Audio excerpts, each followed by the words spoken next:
আর এই এনসিপি 300 আসনে নাকি প্রার্থী দেবে, 1800 ফর্ম নাকি বিক্রি করেছে।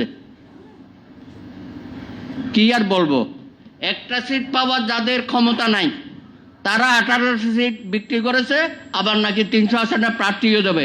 এখন সত্যি 2-4-5টা পেলে বিএনপির সাথেও যাবে। এগুলো শুভ লক্ষণ না। এগুলো করে আমাদের রাজনীতিটাকে ধ্বংস করবেন না। যার যেখানে অবস্থান আছে ওখানে থাকেন। যদি রং পরিবর্তন করতে চান, গিরিগিট রং পরিবর্তন করতে চান, দয়া করে নির্বাচনের পরে করবেন। নির্বাচনের আগে কোনো রং পরিবর্তন করে জনগণকে যারা বিভ্রান্ত করবে তারা জাতীয় শত্রু হিসেবে বিবেচিত হবে। মীমাংসিত হয়ে গেছে, ফেব্রুয়ারিতে নির্বাচন, একটা গণভোট হবে, হা বা না। তার মধ্যে আবার আন্দোলন কিসের? এখনো পর্যন্ত তারা বলে বেড়াচ্ছে যে গণভোটটা আগে দিতে হবে। এগুলো হচ্ছে কি?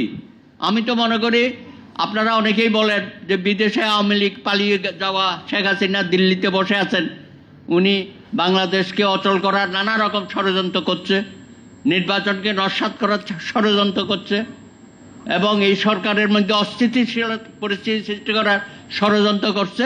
তার পাশাপাশি আমাদের বিভিন্ন রাজনৈতিক দল, ইনক্লুডিং এই ইসলামিক দলগুলো যে 8 দল করেছে, আমিও মনে করি তারাও নির্বাচনের বিরুদ্ধে ষড়যন্ত্র করছে। এই বিষয়ে জনগণকে সজাগ হতে হবে।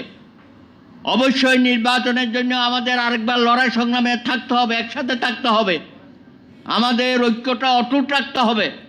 যারা এই ঐক্যকে ভাঙার জন্য নানান ভাগে ছলে বলে কৌশলে চেষ্টা করছে, আমি বিএনপিকে বলবো আপনাদের মনে করার কোনো কারণ নাই যে আগামী নির্বাচন আপনাদের জন্য সহজ হয়ে যাবে।